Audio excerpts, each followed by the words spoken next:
আসসালামু আলাইকুম। এখন শুরু করতে যাচ্ছি বুনো ওল বাঘা তেঁতুল গল্পের তৃতীয় পর্ব। লিখেছেন রোজা রহমান। এখানে প্রথম ঝগড়া লাগার কারণ হলো তারা এখন নিহারের ঘরে বসে তার প্রেম সফল হবার প্ল্যান করছে। নিহার একটা মেয়েকে পছন্দ করে কিন্তু বলতে পারে না।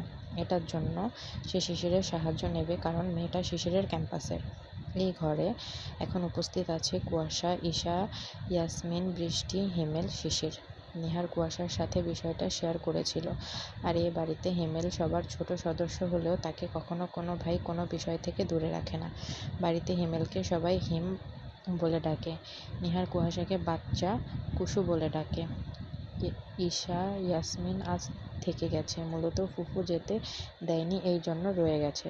তারা ফুফুর বাসায় আসে মাঝে মাঝেই, কিন্তু রাতে থাকে খুব কম, কারণ আম্বিয়া বেগমের ভাই খুব কঠিন মানুষ। তিনি চান না বিয়ের আগে মেয়ে বোনের বাড়িতে রাত কাটাক। বৃষ্টি বলল, মেজ দেবরজি শোনো, আমি বলছি তুমি মেয়েটাকে কিভাবে বলবে? বৃষ্টির কথায় সবাই ওর দিকে আগ্রহী নিয়ে তাকালো।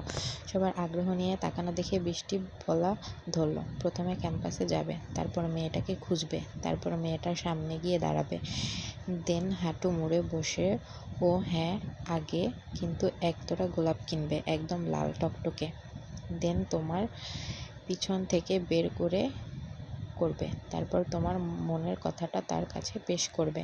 দেখবে সে অবাক হয়ে দাঁড়িয়ে আছে, তারপর তুমি ওর হাতটা নিয়ে গোলাপ খুঁজে দেবে।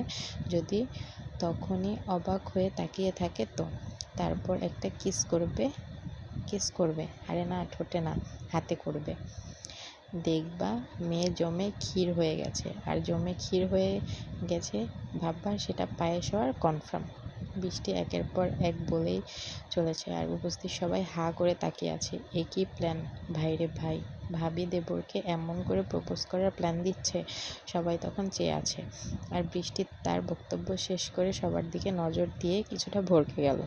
তারপর নিজেকে সামনে নিয়ে সকলকে উদ্দেশ্য করে বলল, কি ওভাবে কি দেখছো সবাই? আরে কুল, আমি তোমাদের ডিজিটাল ভাবি, সো কোনো ফর্মালিটির দরকার নাই আমার সাথে। কুয়াশা তাকিয়ে থেকে বলল, ভাবি? বৃষ্টি অপ্রস্তুত হলো, আমতা আমতা করে বলল, না মানে আরে তেমন কিছু না, তোমাদের ভাই এভাবে আমাকে প্রপোজ করেছিল। কথাটা বলে বৃষ্টি মাথা ঝুঁকিয়ে নিল, কেমন রক্তিম হয়ে উঠেছে তার দুটো কপল জোড়া।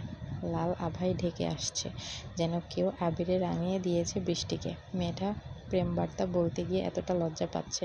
সবাই বৃষ্টির অবস্থা দেখে জোরে জোরে হেসে দিল, আর বৃষ্টি আরও লজ্জা পেয়ে গেল।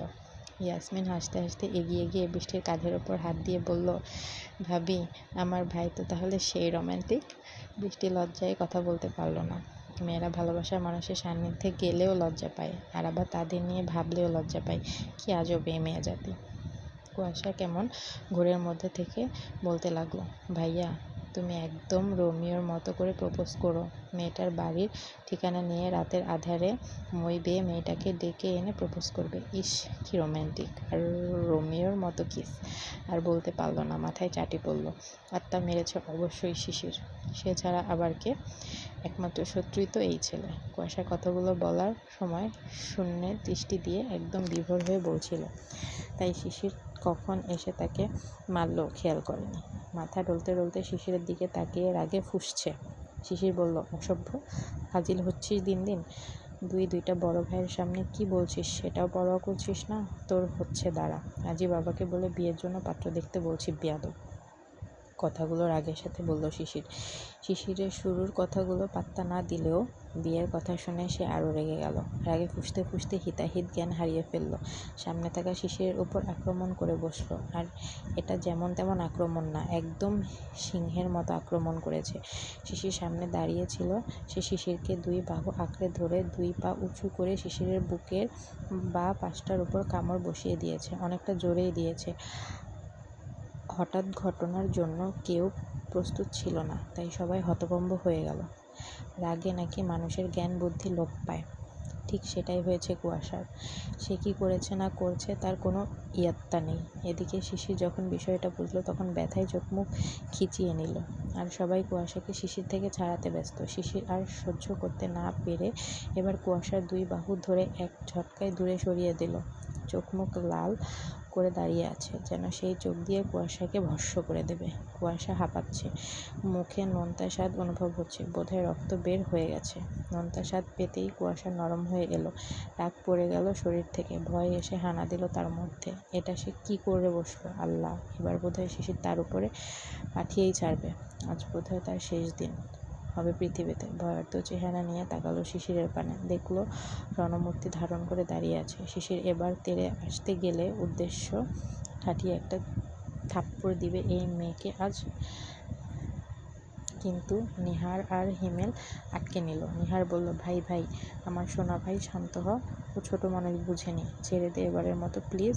ভাই, আমার বাচ্চা ভাই, আমার আদর। মেয়েটা ভয় পেয়ে গেছে, ছেড়ে দে আর বস তুই। হিমেল বলল, হ্যাঁ ভাইয়া, ছেড়ে দাও। বউ রাগের মাথায় করে ফেলেছে, কিছু বলো না, এবারের মতো ক্ষমা করে দাও। আর কুয়াশা, সে তো তক্ষুনি ভোঁদড় দিয়ে যখন শিশিরকে তেড়ে আসতে দেখেছে। শিশির চোখ মুখ লাল করে নিহার আর হিমেলের দিকে তাকালো। নিহার ভয় না পেলেও হিমেল ভয় পেল।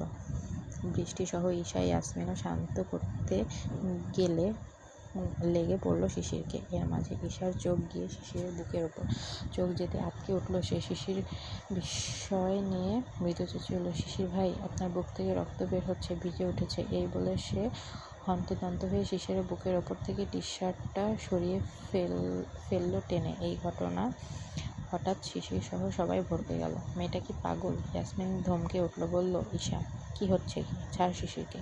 কথাগুলো চোখ রাঙিয়ে বলল ইয়াসমিন। ঈশা কিছুটা ভয় তো পেল, সাথে অপমান বোধ করলো। কি এমন করলো সে? রক্ত বের হচ্ছে বলেই তো দেখতে গেল সে। ঈশার সরে আসতেই নিহার শিশিরের বুকের ওপর থেকে টি শার্ট সরিয়ে পরখ করতে লাগলো। দেখলো কয়েকটা দাঁত বসে গেছে আর সেখান থেকে রক্ত উঠছে। নিহার কিছুটা বিব্রত হলো, সাথে মন খারাপও করলো। কি অবস্থা হয়েছে? মেয়েটা যে কেন এত পাগলামি করে, আর এই দুটোই বা সবসময় এত লাঠালাঠি কেন করে? শিশিরের দিকে তাকালো নিহার, দেখলো সে বিরক্তিময় মুখ নিয়ে বসে আছে। নিহার হিমেলকে বলল, ড্রয়ার থেকে ফার্স্ট এইড বক্সটা দে। হিমেল কথা মতো সেটা বের করে আনলো। তা দিয়ে নিহার শিশিরের ক্ষতস্থান স্যাভলন দিয়ে পরিষ্কার করে অ্যান্টিবায়োটিক লাগিয়ে দিল। লাগাতে লাগাতে নিহার মজা করে ঠোঁট টিপে হেসে বলল, কিরে ভাই, ইঞ্জেকশন লাগবে নাকি? না, কামড় খেলেই ইনফেকশন হতে পারে বলে বললাম। চিন্তা করিস না, ডক্টরের কাছে গেলে নাভির ওপরে ইঞ্জেকশন দিলে আর কিছুই লাগবে না। সবাই মিটিমিটি হাসছে কথাটা শুনে। শিশির রাগে কটমট করে বলল, তাহলে মানছিস তোর বোন একটা বিষাক্ত জন্তু? নিহার তা শুনে কোনো প্রত্যুত্তর করলো না। এরা দুটোই এক, কাকে ছেড়ে কাকে বলবে, দুটোই ভাই বোন। আর কতকাল যে এসব দেখতে হবে সকলে কে জানে। কবে যে বড় হবে দুটো।